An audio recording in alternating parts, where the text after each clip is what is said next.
Hello, hello, hello. Welcome to Our Life Beyond, the podcast where we explore how to navigate and hopefully thrive through some of life's biggest transitions.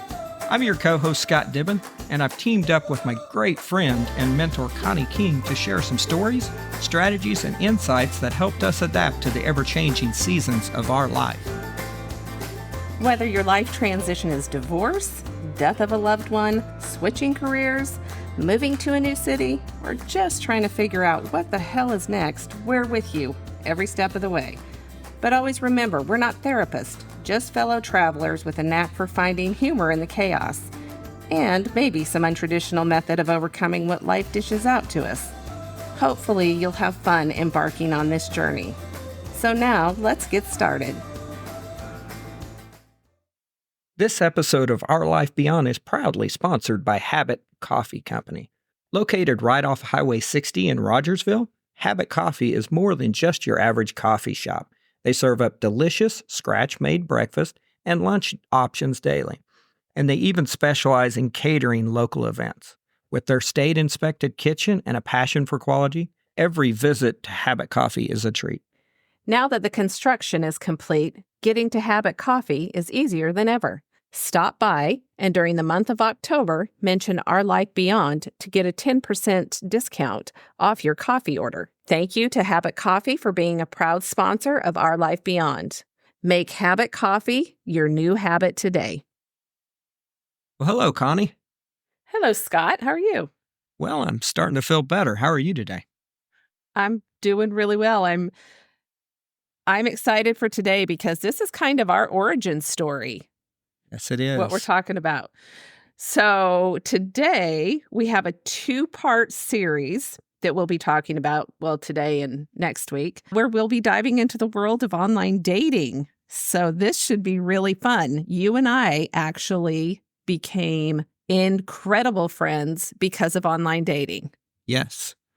Yes, we did. So, yeah, I'm excited. Each of us will have a chance to tell our story. We'll talk about the adventure we had with dating. We'll talk about unexpected connections, some funny mishaps, and a few awkward encounters. We'll reflect on what we learned. And I think it's really important for you and I to offer tips to others looking into diving into the dating scene, because you and I had each other. Sure. Other people do not have that. So grab your favorite drink, get comfy, and let's explore how online dating can lead to new adventures and self-discovery. So, Scott, this is so exciting for me because I feel like our dating stories are what started this podcast, actually. Because if you remember correctly, we would talk and then we would talk to our friends and they would be like, oh, you guys have to tell these stories. And you and I kind of decided we should do a podcast. Yeah, we were a few years late on doing it, but yeah, you're exactly right. And I can honestly tell you, Connie, that without you kind of guiding me, I would have either killed 2 or 3 of the people, or I might have died along the way because none of the shit made sense. People are crazy. I can tell you, I think you would have been the one to die based on, you have much better stories than I do. I will admit that. Yours are so much funnier than mine are. It's because I went the volume play and hired a service to help. I mean, that's the only reason. Well, let's get into that. Let's kind of talk about our dating stuff. And I think the best way to do this is starting with, I'll ask you questions on the first part of the series. You ask me questions on the second part of the series, because I think it's really important that people get a view from a male point of view and then from the female point of view on online dating. Does that work for you? Yeah, absolutely. And I think it makes a lot of sense because whenever me and you would talk, we had different sides to it. So, yeah. Mm-hmm. All right. Well, you ready to jump in? Yeah, let's jump into it. Okay, here we go. What made you decide to try online dating? So, in the beginning, I didn't, of course. After getting divorced, it took me a little bit to even date. I mean, I run around with a lot of friends and stuff, but people at work, we never, and I think most people are going to find this if they get divorced and have the same situation I did. When you're at work, you know, you have a bunch of people at work that like you or think you're a good person. And next thing you know, they'll try and fix you up. So I went out on a couple dates with people, but I can tell you that, I mean, it just didn't work out. And You know what was odd is I kept thinking, well, if they're a good friend to this person at work and I mess it up or they mess it up or whatever, is there going to be some awkwardness? So from all of that and with the technology the way it is today, I mean, it just made sense to jump on a dating app because, I'm thinking, what's it going to hurt? So then, did you have concerns or reservations before you started? Yes, I did, and that's why I chose a dating service. Let's talk about that. So my reservations was I didn't really want to do it. There's a lot of work to dating, especially dating apps. First thing you have to do is pick out good pictures. Second thing is you got to have a profile, and then you've got to communicate back and forth with the people. And some of the services like, and we'll talk a little bit later, Bumble, they only give you 24 hours. If somebody connects with you, if you don't within 24 hours do something, they go away. So, I mean, they put pressure on you to stay on those dating apps. And if you're doing more than one, it's a lot more work.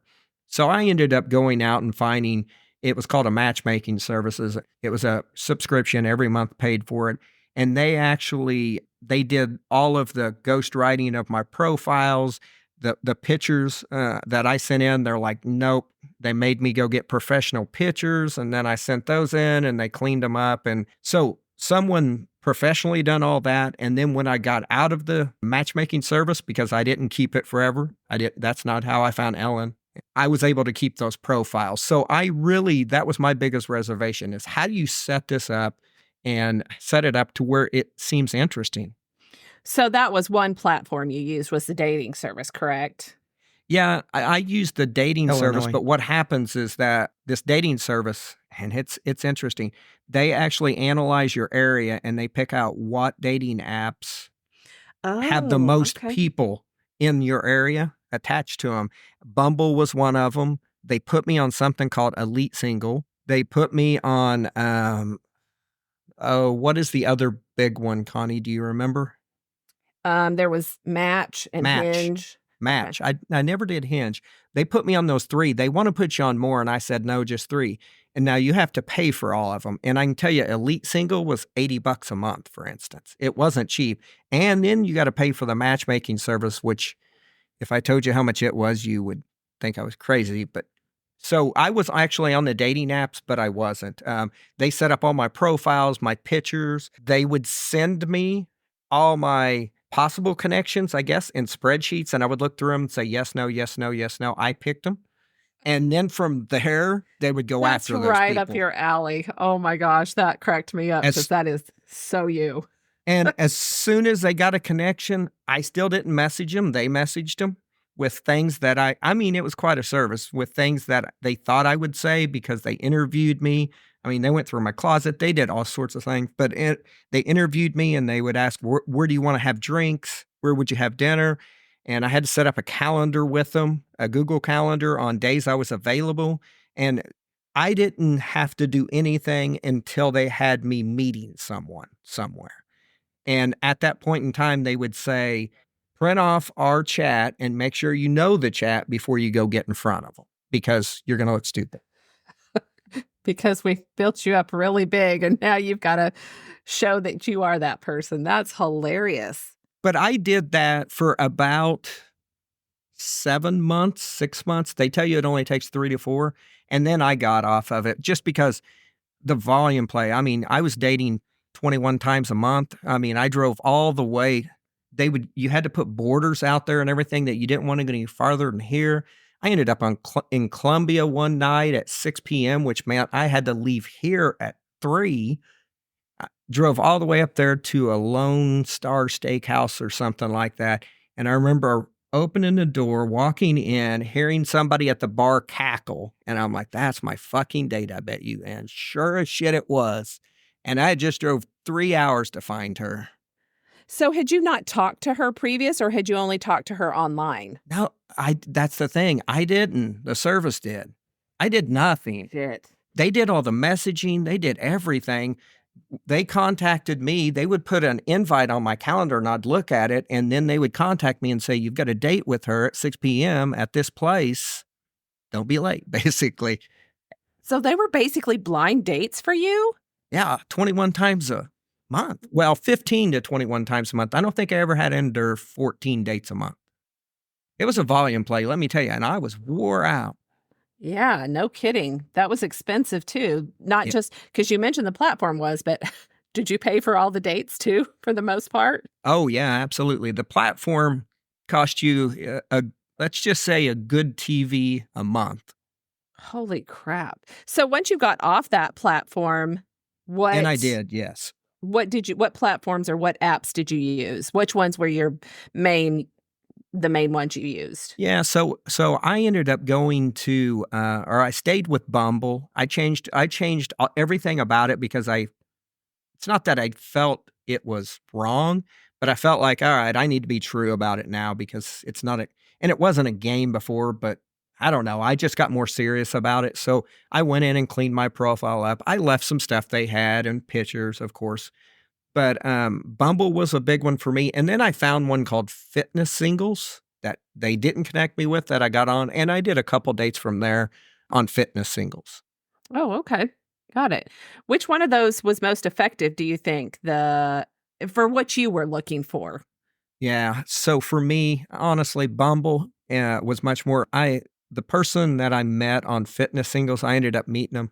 Oh, I want to say, well, it may have been in Colombia. I had a bad experiences in Colombia, apparently. But the thing with some of them that you really have to watch, especially like Fitness Single, it is geared towards fitness people, which I'm like, I want somebody that's into some sort of fitness. I didn't care if it's hiking or if it's running or cycling or didn't care. And that's a great platform for it. But living in a small town, Springfield, there was like 2 people in Springfield on the app. I mean, you really had to, really say you would go a lot farther out. So the person that I talked to and dated was in Illinois. So, I mean, Okay. so it was a long, long drive. Got it. So this is kind of a weird question because I think when we were doing these, this one was probably geared a little bit towards me. But did you feel safe using online dating apps, or what steps did you take to ensure the person you were meeting was safe, felt safe? And that's an interesting question because I think guys don't worry about it. We just don't. We don't worry as much about the safety because we don't think we're going to get physically hurt by that person. But I can see the other end of it, and where that really kind of come into view for me. I had a date, but it was during the 21 dates a month, so it, it was in Rogers, Arkansas. Oh, okay. And so Wow. it was a long drive. Yeah, they all ended up becoming a long drive. But I drove all the way down there, and she decided where we were going to eat. And we pull in the parking lot, and she pulls in, and the place is not open. So we decide on a different place. And I told her, I said, if you want to just jump in my truck, we can take one car. And she's like, no, I'll take my car. And that's when I'm like, oh, that makes a lot of sense.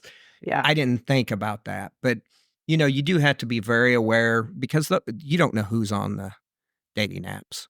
Right. Right. I get that.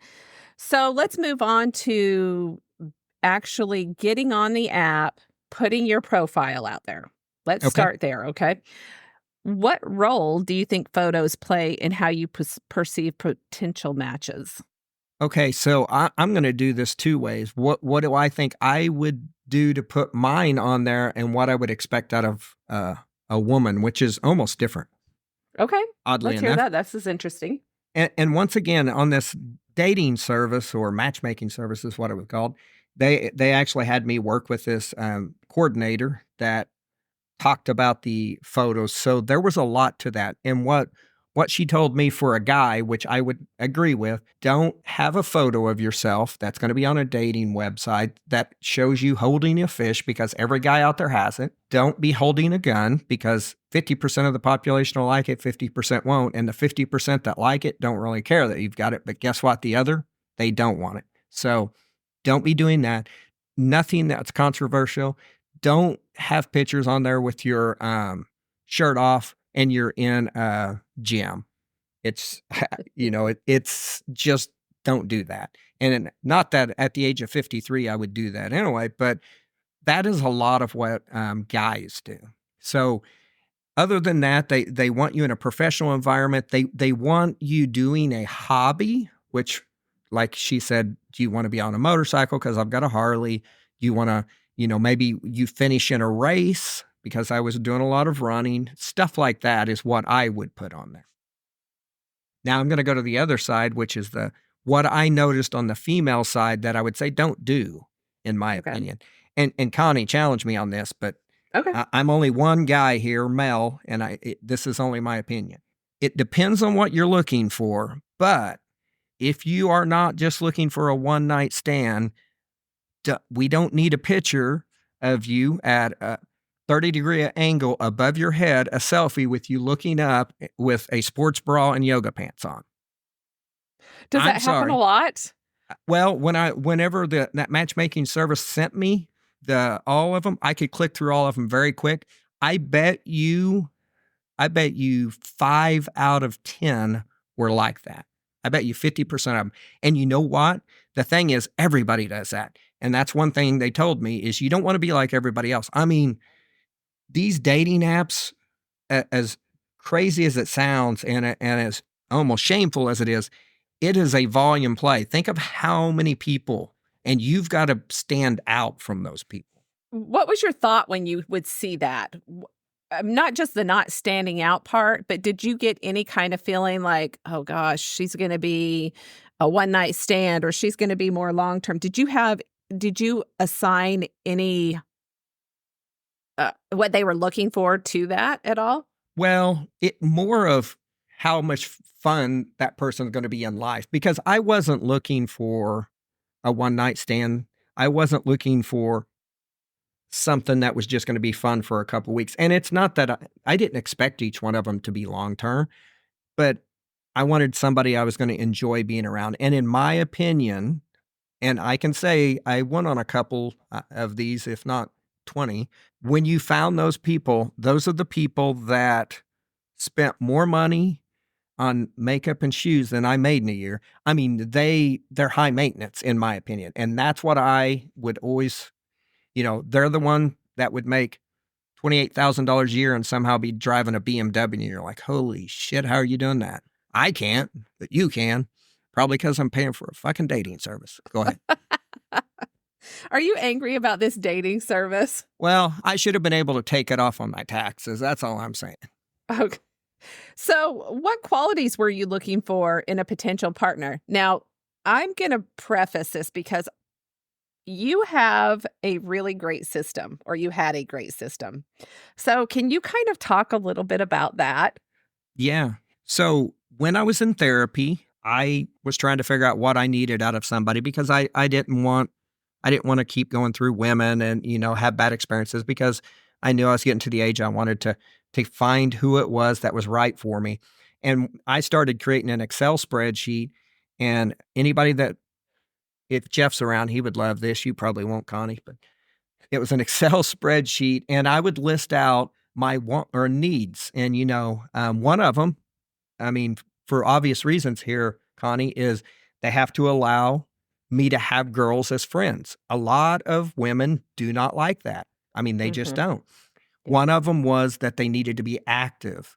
One of them was based around kids. Do I really want to raise a very young kid? I wanted them to be somewhat professional. They could have not had an education. It didn't matter how much money. I'm talking about professional, because when I go to work and I've got to work late or I've got to do something, understand why, because they're a professional. I needed somebody, and I had several other criteria in there, and then I would scale them from 1 to 10, and there was a few other things in there, and I mean, you've got to be attracted to them too, and I plotted it out, and each person I'd go on a date with, which I was, once again, it was volume, so I knew the questions I was going to ask, and I built out a spreadsheet, and everybody had a tab, and off of it, this radar chart, and I was trying to get all the 5s around all of them, outside of 10s, whatever so yeah, I had a system. It's so analytical. And this is why you and I are friends, because you are uber analytical, and I have come to appreciate that. And I am not as analytical as you in our personal life. And I love, you teach me so much with that, because I'm thinking, does that really work? And it really did. There were so many times. I'm telling you right now, Ellen is the perfect person. She would score higher than anybody on all of these. And she's perfect for me. And I can tell you, I've still got the chart. Another thing that I will, to to just make online dating a little more, I don't know how to put it, where you don't take it so seriously. One of the things that the dating experts told me is do not assign their real name to them, to any of your friends. You have either a code name or a nickname for them. And the code name or nickname, use things like their occupation, where they live, their origin, whatever, but don't assign real names to them because then it becomes too personal. Give me 3 names that we assign to people, just out there so people can hear. 3 names. 3, yeah. Let's do 3. Wow.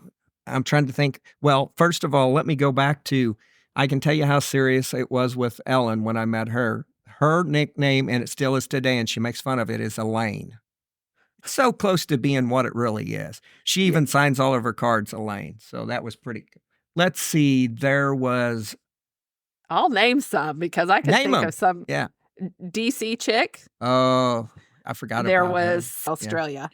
Yeah. Which was not a name. No, This was not a person's. Yep. And then PT chick. Yeah. Mary Kay. Yoga chick. Yeah. We had all sorts. And then that went over to me. And we had we didn't have names. No, you assign them whatever. And I mean, the thing is, you have to be careful with that because if they become long-term, whenever your friends are on them, they're like, which one is this? That's too funny. Yeah, for me, and this never would have started if it weren't for you. We had Little Rock, we had High School Hunk, we had Nurse Jackie. Oh, I forgot about Nurse Jackie. Yeah. See? Oh my gosh. So yes, assigning names later on, you will love it because you'll think back and go, that was the funniest name we had for that person. Yeah, and the thing is, you put it in your phone that way. I mean, if you end up putting them in your phone, you put them in that way until it becomes something that's real. Because it's along the way, and that's the thing. When you're doing online dating, realize you're on your phone, on an app, no different than Facebook. Do not take it that serious. If your life depends on you finding somebody on these apps, you're in trouble. You really are. Yeah, I mean, you're going to have a stressful life. It's got to be fun. Well, with that being said, how do you balance being open-minded while staying true to your preferences? Let's talk a little bit about that. For me, open-minded and preferences, there was such a blur there for a while because of that matchmaking service. I told them what I was looking for and they would narrow it down and they would send me 100 candidates and I would look through those. And it got to where I was so selective that, I'm like, man, look at her. That middle toe's a little longer than her big toe. That's never going to work. Or I would go walk in and I'm like, ooh, she's one of those that wears 2 different earrings. One in each ear's different. That's not going to work. So, wow. Oh, it got really, really bad. Really close-minded. So, yeah. So what you have to do, in my opinion, is you have to decide why you're dating. Are you dating for fun or are you dating for commitment? If you're dating for fun, have fun. Then you don't have to be open-minded. But if you're dating for a commitment, be open-minded because I can tell you right now that as you talk to somebody after the second or third or fourth date, and sometimes, especially at our age, for me, it takes a while because I still have a lot of, I still have this, it's got to be a perfect situation and it's not going to be perfect from the first date or the second date. So, if you're going to go for commitment, you're going to have to be a little open-minded. And if that second toe is a little long, you're going to have to go, it's okay. I'm going to let that pass. Goodness. Oh, my lands. All right. Well, and I think you bring up a point there. You do have to decide why you're dating. Are you dating to have fun and, have a one-night stand? Or are you dating to look for a commitment? And always be very honest because you're going to find both of those things on dating apps, and if you are looking for a one-night stand and you run into somebody who wants a commitment, it's going to end up ugly at some point or not pleasant. Well, and on the dating apps, I don't remember, Connie, them, having a question about something like that. So the person that you're really getting ready to meet for, a coffee that morning or a drink that night or lunch, you don't really know what their expectations are. Sometimes, but a lot of those in the profile, you Yeah. start learning wording, Oh, can we go? Can I go back to the photo for women thing just for a Sure. second? Okay, I'm Yeah. sorry, I missed this one. I've got so much baggage. Don't. How do I put this You got to politically put it correct? normal like you and I would talk. We're Okay. not politically correct on this podcast. We're Okay. real.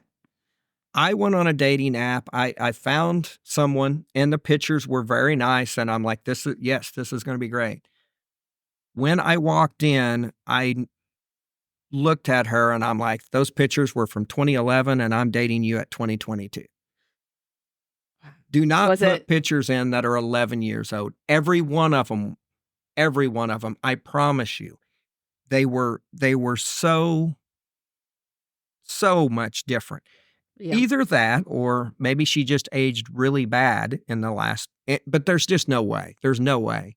Along with that, I don't know what all these filters are, but if your face looks perfect, I'm not dating you because it's not right. It's not true. And I mean, Yeah. the filters, they would be absolutely perfect. And I'm like, no. I mean, for me, with Ellen's picture, she had one of them she was up on top of a mountain. Well, I can tell you right now, if you climbed all the way up, this is my thought. Now, this is just me probably. If you've climbed all the way on top of a mountain with a friend and they're taking your picture and somehow you put all these filters on it to make yourself look good, kudos to you. You probably didn't climb for 4 hours to do that. It was a real picture. And that's what I was looking for is what's real, because there's so little that's real out there. Yeah. And yep. It's one of the things. Don't do filters. It's ridiculous. We can tell people. You just get used to it. All right. Well, you're ready to move on to how you would handle actually going on the date. You want to start Oh, there? yeah, I would love to. Yeah. Tell me Well, which one? Well, let's start with how do you approach a conversation? You find this person, their Yep. picture's good. Now what? You want us Okay. to talk to them. Yeah. So another thing that I was taught through the service was you have to stand out. Your profile cannot be the same. Everybody wants to travel. I wanted to travel. I traveled a lot, and I thought everybody would think that I was, if I talked about it. Nope, that's what everybody does. You have to stand out. Same thing with your opening questions and just your conversation. You have to stand out. So if you're on a dating app and you are remotely interested in somebody and they come to you and say, "Hey, how are you?" And you say, "I'm doing good. How are you?" I'm already losing interest. Let's be Yeah. honest, because that's how everybody starts. So my opening was always something completely off the wall because they're either going to like it or go away. And that was my quickest way to yes, I guess. So I remember one of them was, if I was to walk into your kitchen right now and open the refrigerator, name 3 things that I would find in there that's shocking. That's an opening that everybody goes, "Oh, I got to think about that." And it actually draws them in. Those are the kind of ways I would always start a conversation. And honestly, I have to say that probably 70% of the time we would have a conversation at that point. And you could have the funniness for, the first 3 or 4 communications back and forth, and then get into, figuring out whether it makes sense to have a drink or to go to lunch or whatever it would be. The matchmaking service I had, they said, go as quick as you can from texting to getting in front of that person, because the longer you wait, they've got other people. And I mean, it's a game. It really is a game. So it's the quickest way and how to stand out. Yeah, I loved your questions because you actually helped me with that. Yeah, I had And 10 of them. What's odd, they were on a spreadsheet, and it's the same 10 I used, and when they worked, I would give them a value. If it didn't work, I mean, we deleted them, and yeah, I mean, it's all a system. It is a system, and that's what I mean, if you think about it, the apps, that's what it is. for you, it very much was. You're right. So how did you handle setting up dates? Like, what would you do? How would you handle it? How many times did somebody ask you out before you asked them out? Yeah, so, going back to the apps for the women out there that are starting to date, Bumble's probably one of the best apps, just so you're aware, because they have to initiate first. So no matter how many people you see, I think you can like them and they can like you, but they have to initiate first. So safety, that's the best way to go. You asked about the first dates, right? Right. How did you go about, like, did you have a system for setting that up? Did you know you were going to meet somewhere? Oh, yeah. Like, tell me, like, just I- talk about that. I drew that from, so whenever I had the matchmaking services, they sat down and they asked profile and all of this. And what they asked me is, okay, we need to know a place that you would typically have a drink, a place that you would typically have coffee, a place for lunch, and a place for dinner that's close to you. Whenever they would get ready to approach somebody about meeting me, they always wanted to do a coffee or a drink, because you can spend as little as 15 or 30 minutes and decide it's not right and leave, to where if you go to a lunch or a dinner, you may end up an hour or longer with that person, and it may get very awkward. So the very first thing you should do is do a coffee or a drink if at all possible. Got it. So that was your first time. And then after that, it would just move forward. Yeah. And it's very easy if you have that ice-breaking question that I talked about, which was something off the wall. What's your favorite yoga pose? Just something stupid. I mean, that probably wasn't one of mine, but it was something just off the wall like that.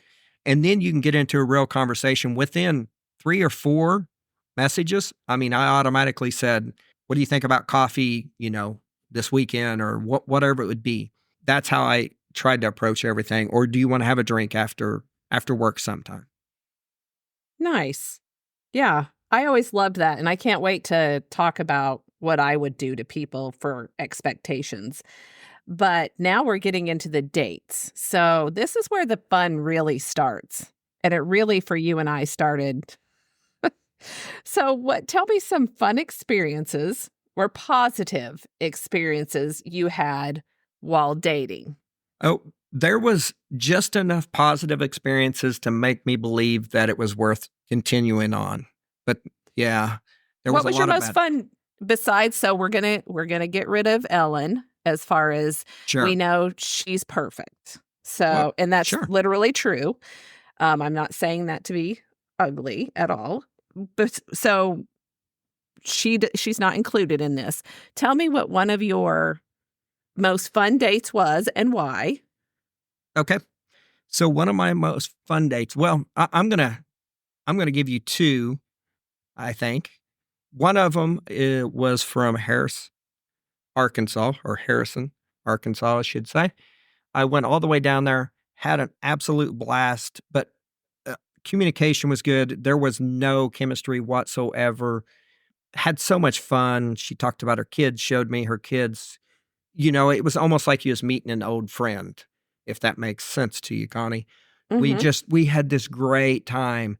And afterwards, I got home and it made me laugh. I got home and I just messaged her through the app and I said, I think I had a great time, because she had sent something to me about, I hope you made it home all right. I said, I had a great time. I don't see this really going anywhere. I didn't feel the chemistry, blah, blah, blah. And she goes, oh, thank you so much for that. She goes, I'm always so concerned about letting somebody down. She goes, but do you want to get a burger next time I'm in Springfield? And I'm like, yes. So That's fun. it was a great story. And we actually did. She came to Springfield and we had a burger, it was a month or 2 later. But that was one of those that it felt so adult-like. And it felt Right. natural. A second one invited me to Kansas City to go through one of those indoor skydiving things. It was a blast. I go up there and I'm doing the indoor skydive. It was a great, great time. Did it go anywhere? No, but it was so much fun. Oh, that would be fun. And they thought of what to do, where to go, all of it. I drove up there. I got a hotel for the night. Now you know why dating's so damn expensive. I got a hotel for the night. I think, yeah, she got the tickets for the indoor skydiving. We had a great barbecue. It's one of those that was memorable because you don't do that very often. Right. So, first Were you ever ghosted on any of your dates? So, Or not just ghosted on your dates, but were you ghosted ever? Like you thought you had some really good chemistry with somebody and then you just never heard from them? yeah, I think that is probably real common because on the apps it's so easy to disconnect with somebody and they no longer can connect with you know what I mean? When you're chatting, all they have to do is say, I'm not interested anymore. They could have found somebody else. They could be interested in 12 other people. It's you will get ghosted, in my opinion, all the time.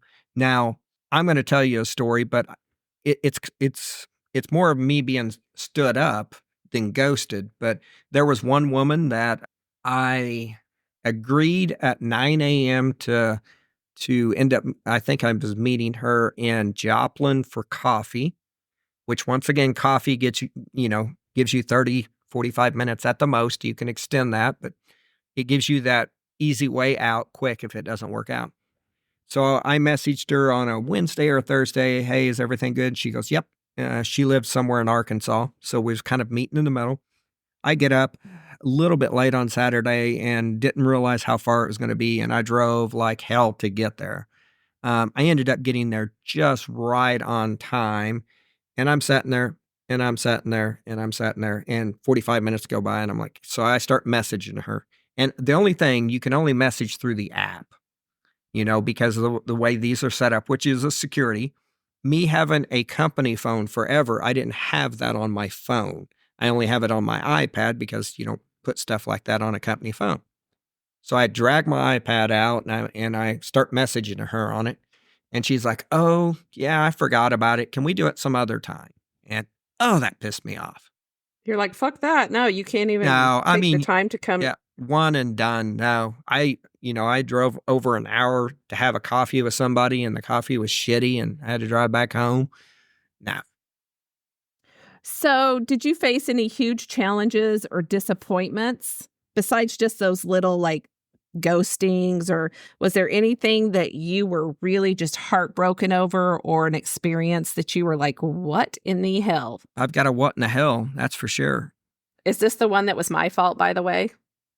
Was it your fault? Oh, I mean, Okay, let's hear it, 'cause I know blame you one. for most of them. Okay. I blame you for most of them. Now, Okay. so once again, make your profile real. And I'm not saying this one wasn't, I don't know, but the profile looked good. And I start messaging. And this is also guys, women, whoever, this is probably a big red flag. And I was just too dumb to even be aware of it. This is probably a Wednesday or Thursday, and I'm like, you wanna get coffee or a drink sometime? Well, I'd rather do dinner. And I'm like, ooh, okay, that's a commitment, but I'll do it, I guess. It was in town, so I'm trying to think. No, it wasn't in town. I had to drive and pick her up. Yes. It's all coming back to me now, which is even worse. So, yeah. So I had to drive quite a ways. I'm not going to say how far, but it was quite a ways to pick her up. And she wanted to come to somewhere in Springfield to eat. Where I drove to was an apartment, and she wanted me to pick her up. And that's the big red flag. If they want you to pick them up at their place, they're not concerned about you knowing where they live, which is weird. Yeah, that's a weird thing. Yep. But I drove there. I picked her up. She lived in an apartment, which I didn't realize until I got there. I pull in my truck and I see somebody sitting on a bench out front. And I'm like, that's probably her. She gets up and she's got a cane and she's walking. And I'm not against a person having a cane. She could have had a bad back or something and, whatever. But it wasn't in any of her pictures. She was very physical as far as activities because that's one of the things, as I said, I wanted. So I got to pick her up. And she's like, it's probably better if you bring the truck to me. And I'm like, holy shit, okay. So I go get the truck and I drive it to her and I help her in the truck. And we drive and it's 35 minutes probably, maybe a little longer to get to this restaurant. So we have quite the conversation in this truck of mine. And she lets me know that she took the COVID vaccine. And ever since then, she's having all these problems. She can barely walk. She's lost all bladder function. And I'm like, whoa, time out, time out. I'm like, do what? And she said, yeah, I've lost all bladder function. I can barely walk now. And all I can think of, and I know shame on me, is do not pee in the seat of my truck. And you have a nice fucking truck too. That's what's so funny about this. So I come up right near the restaurant, which is downtown. I pull up and there's traffic in back of me, but I'm like, we got to get her out of my truck just in case. I pull to the front door. I stop, put my emergencies on. I come around and I let her out at the door. And she's walking to the door. And I shut mine. And I told her, I said, I'll park the truck because apparently she can't walk very far. I get in the driver's seat, and that's how good a person I am. I'm like, I should just go home. I should go home. I should go home. Oh, no. Of course I didn't. I can't do that to anybody, especially somebody I just picked up from 30 miles away, 40, 45 miles away. So I go park as slowly as I can because I'm not interested in this date any longer. And now I've got this whole bad experience to figure out how to unravel without looking terrible.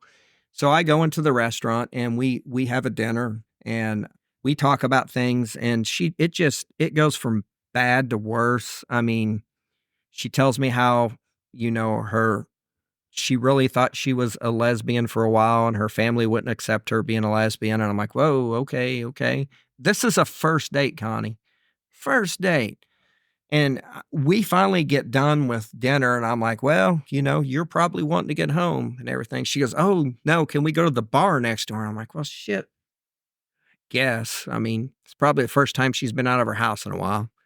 I should probably take her at least to that.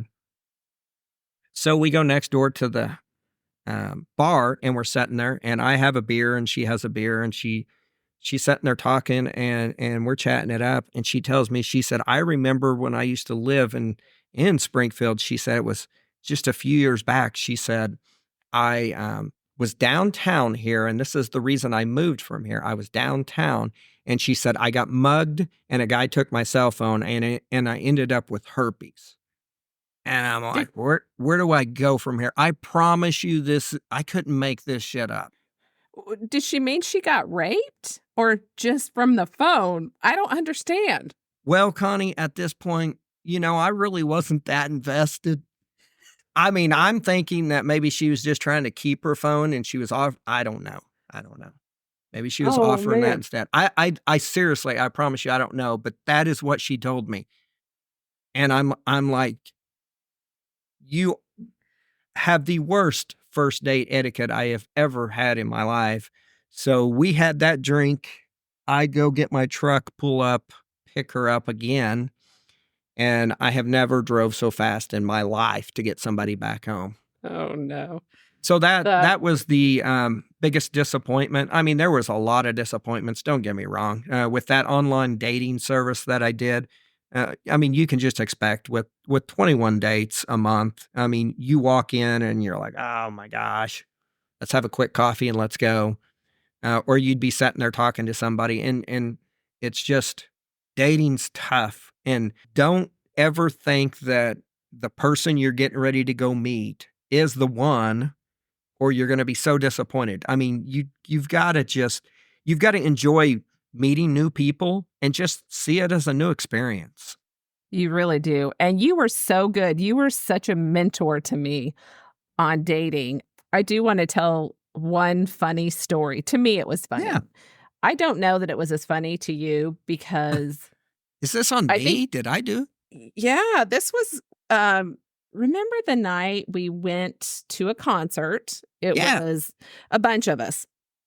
And anybody who knows me, and if you don't, this is something I'll divulge, is I'm not a big drinker, but I love tequila.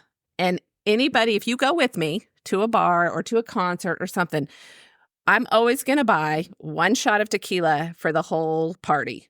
Yeah. Always. And that's usually all I drink most of the time is the one shot.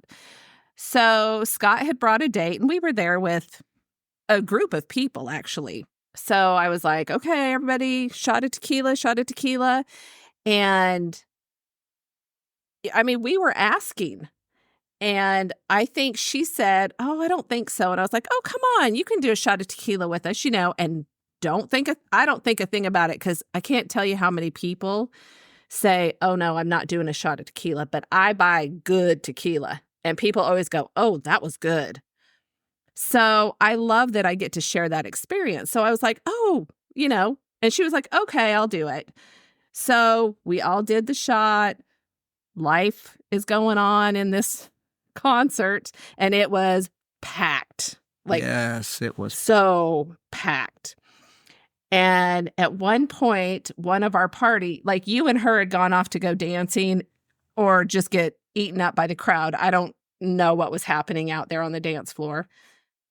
But one of our party comes back and goes, I think Scott's date is outside. And I was like, well, where's Scott? And, you later come back to the table. I'm like, what are you doing? You're like, I'm out there dancing. And I'm like, where's your date? And you're like, I don't know. I think you told me she went to the bathroom. It's like, Scott, she's not at the bathroom. She's outside. And you're like, what the hell? And then the next morning, like she left, I guess. Did you leave that night alone or something? And the next morning, I still had her coat and something in the car. And like, didn't she say something like, you forced me to drink tequila? And I was like, Scott had one tequila all night from me. Now, and it made me... It was actually 2 tequilas because I ended up buying a round. And it was that second tequila that tipped it, I think. Got to her. Because she called somebody. I found out, she called somebody to meet her in the parking lot because I was trying to get her drunk to take advantage of her. And that made me mad because I know who you are, number one, and I knew what the circumstance was. And I was like, okay, so one of the other things when you're dating, if you are feeling overwhelmed like this girl possibly was, then leave. Or if you don't like the date, be honest with them. Say, I'm not having a good time. I'm going to go home. I'll get an Uber. You can take me home, whatever. Be honest with people. You don't have to make stuff up to get out of the dating world. And that's the one thing with ghosting that pisses me off too. It's like, we're adults. You can handle it. Well, and I can tell you, I would have been probably a little more considerate with this one as far as nurturing with, but that was our third date. It wasn't the first or second. That was our third time of dating. So I'm like, she knows who, you know what I mean? It definitely wasn't a first date. Don't get me wrong. There was a period in time, and you know this, Connie, I got to the point that I was so done dating that I'm like, I'm bringing my friends on all first dates. And I did. Yeah. Because I remember Amy messaging me, I don't even know what to wear. It's been so long since I've been on my first date. So I would bring my first date to a group setting to have dinner. You did. We went on a bunch of group dates before. So, yeah. So do you feel, let's start wrapping this up. Do you feel there are any misconceptions about people who use online dating? I think there's 2. One misconception is that everybody's out there looking for a one-night stand, and it's not the case. Right. The second misconception is that you can't find somebody on a dating app. You can. That's where I found Ellen.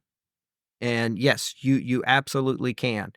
The big thing is you have to make sure that you are doing it for the right reasons and that you are in the right state of mind. If you need somebody, don't get on a dating app because need should not be part of why you're on that app.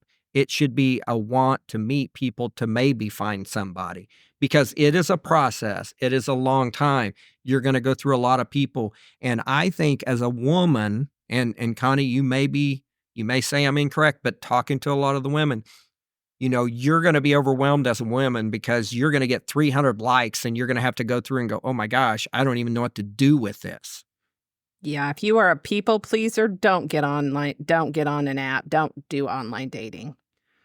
But I think that's the only thing. People think that everybody's on a dating app for a one night stand, and that's not necessarily. And that everybody out there is young, under the age of 21. I mean, there's so many misconceptions, and that's incorrect too. Today it's an interesting statistic. They were talking about 35 years ago, or I don't know how many years ago now.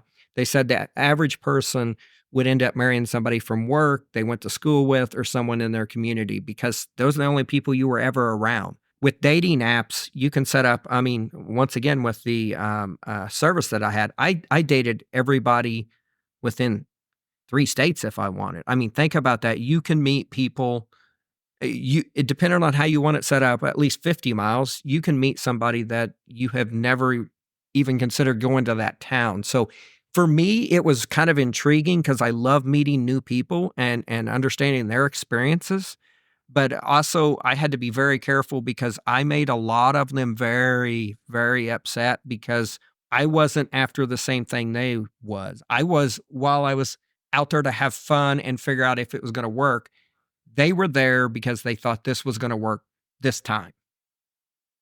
And they will show up on your front door screaming at a Ring doorbell while you're in Dallas, Texas. Oh, man. Well, what else do you have to say about this? Or are you getting ready to wrap it up? No, let's wrap it up. If you're going to date, as a guy, you don't have to be as careful as the females do, of course. Have fun with it. I had to understand the female side of it. You know, we aren't, as guys, used to having to worry about safety. They do, and they don't know who you are. So, you know, don't push them to, hey, give me your cell phone number. A lot of them don't want to give you their cell phone number until you meet once. They're not going to get in your car. They're not going to do it's nothing against you, but safety is the biggest thing that I think everybody, the guy should be kind and even offer it up. You know, I don't need your cell phone number. I don't need this. We can continue to do that, but be safe and have fun with it. If you're single, you don't have to have somebody today. You don't have to have someone next week. You know, my therapist, one of the biggest things he said is, my goal will be to set you up that if in 5 years you're not married, you're still okay with it. And I am, of course. Yeah. Or was. Well, thank you for sharing your dating stories. I think all the words you said or all the advice you gave were perfect. I mean, obviously I would because you led me through my dating life, but absolutely. And I hope our listeners really pick up and get something out of it. So thank you so much for sharing your story. No, I appreciate it. It was going down memory lane, scary at times, but no, it was fun. I am glad dating's over for me, though. I will say that. Right. Yep. I understand. Well, next week we'll talk about, from a woman's point of view, dating, and hope to see you at that podcast too. All right. Thank you. Talk to you soon. Okay. Thank you so much for listening to this episode of Our Life Beyond. We really hope that you found our discussion insightful and inspiring, or at least brought a smile to your day. If you did enjoy this episode, please consider subscribing to the podcast on your favorite platform and leave us a review. For more information, resources, or show notes, visit our website at ourlifebeyond.com. You can also follow us on social media. Search for us on Facebook at Our Life Beyond. We would love to hear from you, our listeners, so feel free to reach out with your questions, comments, or suggestions through our Contact Us page at ourlifebeyond.com or on social media. And once again, thank you for joining us on this journey. Till next time, remember, life beyond any challenge is possible, and we're here to navigate it with you. Stay strong, stay positive, and keep moving forward.